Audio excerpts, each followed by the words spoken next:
हाय दोस्तों, मैं Shri R Sharma, chairman BSI Jaipur.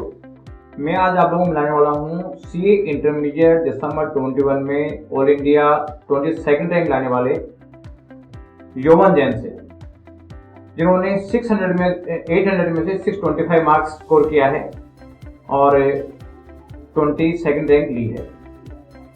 Yeoman, आपको कैसा लगा जब आपको रिजल्ट का पता चला है कि आपकी 22nd रैंक आई है? सर बहुत ज़्यादा खुशी हुई। बस मुझे खुद पे प्राउड भी फील हुआ क्योंकि मेरे भैया सीए उनकी आंखों में आंसू आ गए थे। तब मुझे लगा कि हाँ, मैंने कुछ अचीव किया है। बिल्कुल सही है, बहुत अच्छा अचीवमेंट है आपका। अब वो कैसे पता चला, रिजल्ट कैसे देखा आपने? एक्चुअली वो मेरे भैया नहीं देखा था रिजल्ट। ये मतलब मेरे को लगता था, क्या डर लग रहा था, क्या मालूम क्या भैया नहीं देखा। क्या लग रहा था कि क्या मालूम? सर क्या मेरा टैक्स का पेपर बेकार गया था, तो ये था कि क्या मालूम फेल नहीं हो जाऊँ। हाँ, मैं टैक्स में था, उसमें टैक्स में क्या मेरे वीएसआई में भी कम मार्क्स आए। वीएसआई में कम मार्क्स आ गए थे, तो मतलब जो डर था तुम्हारे को फेल नहीं हो जाऊँ, तो वो एक रैंक में कन्वर्ट हो गया एक करके। हाँ, तो ये तो तुम्हारी तो खुशी डबल हो गई होगी कि यार, एक तो मैं पास होने में मेरे को प्रॉब्लम आई थी और अब रैंक और आ गई मेरी। जैसे मुझे तो मतलब लगा ही नहीं कि मेरे आ सकती है ऐसे रैंक।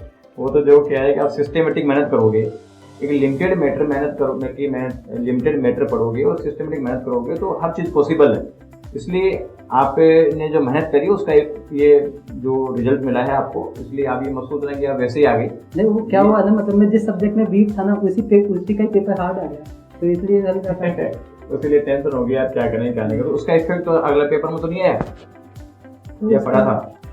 हल्का सा तो आया था, मतलब ऐसे हल्का सा आया था, लेकिन फिर भी मैनेज कर लिया। लेकिन वो फिर वो बीएसआई से फोन आया था कि ऐसे इजी चेकिंग होगी, तो इसलिए हल्का सा कॉन्फिडेंस।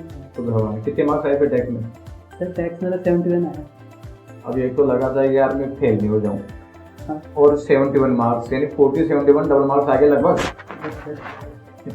तो ये स्टूडेंट्स के लिए एक चीज़ अलार्मिंग है कि बच्चे डरते रहते हैं और डरने के चक्कर में आगे के सब्जेक्ट को लूज कर जाते हैं। आप देखो, जहाँ पे डर था कि क्या मालूम 40 मार्क्स भी आएंगे ही नहीं आएंगे, और 71 मार्क्स आ गए। जैसे मेरे फिर वो आगे का पेपर था ना, एडवांस अकाउंट्स में, सर मतलब वो मेरा क्या बहुत स्ट्रॉन्ग था। उसमें वीएसआई में भी मेरे 90 तक आते थे, लेकिन जैसे फिर आईसीआई में 78 है। अब तो उसका इफेक्ट इस पे आ गया ना, उसके तो 5-10 नंबर का आता है। हाँ, तो ये इससे ये आपको सीखने को मिलेगा, जो जूनियर्स हैं आपको उनको भी सीखने को मिलेगा कि डरना नहीं है। पेपर कितना भी टफ आए, आपने क्या लिखा है या क्या नहीं लिखा, that is not important. Important है कि आईसीआई मार्क्स कैसे देगा, तो वो चीज़ इंपॉर्टेंट होती है, इसलिए उस पर फोकस करना जरूरी है। अच्छा, ये बताओ आप आगे केवल कि आपने बुक्स कौन कौन सी पढ़ी? सर बुक्स तो देखो, आईसीआई पेपर बनाता तो आईसीआई की बुक्स ही मैं रेफर करूँगा, मैंने भी सिर्फ वही देखा है। और बाकी ऐसे वीएसआई भी इजी लैंग्वेज में बुक्स बनाता है, तो बस वो आईसीआई की बुक्स है बेसिकली। तो आपका माइंड क्लियर है बिल्कुल, और ये माइंड क्लियर ही होना चाहिए।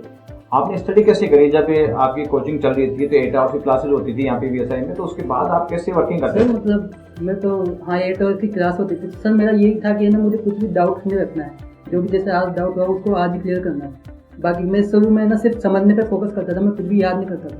वो तो फिर मॉक टेस्ट हो तब मैंने याद करना चालू किया था। शुरू में सिर्फ समझने का कंसेप्ट और क्लैरिटी करी, कंसेप्ट क्लैरिटी करने से उसका फायदा मिल गया। इसके बाद जब आपका कोर्स कंप्लीट हो गया और रिवीजन का टाइम स्टार्ट हो गया, जिसमें घर बैठ के रिवीजन करना, मॉक टेस्ट देना है, उस पीरियड में आपने किस तरीके से वर्किंग करी? सर मेरा एवरेज 10 आवर्स की स्टडी थी, और सर मेरा क्या मॉक टेस्ट देता था ना, उससे क्या मेहनत में जब नंबर आते हैं ना तब खुशी मिलती है। मतलब ऐसा कहते हैं ना कि ना, आप कि वो मेहनत करो और फिर ऐसे फल नहीं मिलता ना, तो आपसे वो मेहनत हो नहीं पाती। लेकिन फिर वो क्या, मेरे नंबर्स भी आ रहे थे ना बीएसआई में, तो फिर खुशी मिल रही थी, तो उससे मोटिवेशन मिल रहा था, और आगे मोटिवेशन होता था कि और आगे बढ़ो में, तो उससे मतलब पढ़ने की इच्छा ज्यादा होती है। आप ऐसे 1 साल तक ऐसे पूरी मेहनत करो और आपको कुछ ऐसे मिले नहीं तो फिर वो लगता है यार मिल नहीं, फिर क्या करेंगे, एग्जाम में भी क्या नहीं जाएंगे या तो एग्जाम में नहीं हो पाती। बिल्कुल सही है। आपका जो 1.5 डे का टाइम मिलता था गैप के समय, उस समय क्या किया आपने? हाँ सर, उसमें फुल कोर्स करना तो बहुत मुश्किल था। मतलब उसमें क्या है, आपका फोकस स्टडी से कहीं और चला गया तो आप कर ही नहीं पाओगे वो, तो आपका पूरा फोकस स्टडी में होना चाहिए। वहाँ पे मैं मतलब 90% कोर्स ही हो पाया कभी, लेकिन मैंने क्या प्लानिंग की पूरी होगी, सी कैटेगरी पूरी नहीं हुई मतलब।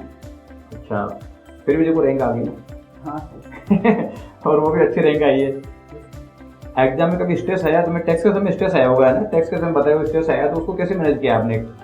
सर वो टैक्स में भी स्ट्रेस, मतलब मेरा क्या है, टाइम था मेरा कि ना किस क्वेश्चन को कितना टाइम देना है, तो उसकी वजह से मेरा स्ट्रेस नहीं हुआ मुझे, क्योंकि मेरा टाइम मैनेजमेंट पूरा था कि मेरे को इस क्वेश्चन को कितना टाइम देना है और क्या करना है क्या नहीं करना, वो पूरा फिक्स था ऑलरेडी, इसलिए इसकी वजह से मेरा स्ट्रेस नहीं हुआ मुझे। बिल्कुल सही है। अच्छा, आप अपने जूनियर्स को क्या कहना चाहोगे? कौन सी बुक्स पढ़नी चाहिए, स्टडी कैसे करनी चाहिए, डरना चाहिए कि नहीं डरना चाहिए? ऐसा ही की बुक से रेफर करता हूँ मैं, और यही कि बस मेहनत करो, फल जरूर मिलता है, डेडिकेशन के साथ करो। और डरना चाहिए क्या? जो डर लगता है बच्चों को, कहते हैं ऐसा बहुत टफ है कि हम क्या होगा क्या नहीं होगा। नहीं, बिल्कुल भी डरना तो नहीं चाहिए। आप एक प्रोसेस होता है उसको फॉलो करोगे तो आपकी रैंक भी आ सकती है। बस प्रोसेस को फॉलो करो, सिस्टमेटिक तरीके से स्टडी करो, तो फिर कहीं दिक्कत नहीं आने वाली है। थैंक यू अमन, आपने बच्चों को मोटिवेट किया और आपसे गाइडेंस से बच्चों को बेनिफिट मिलेगा।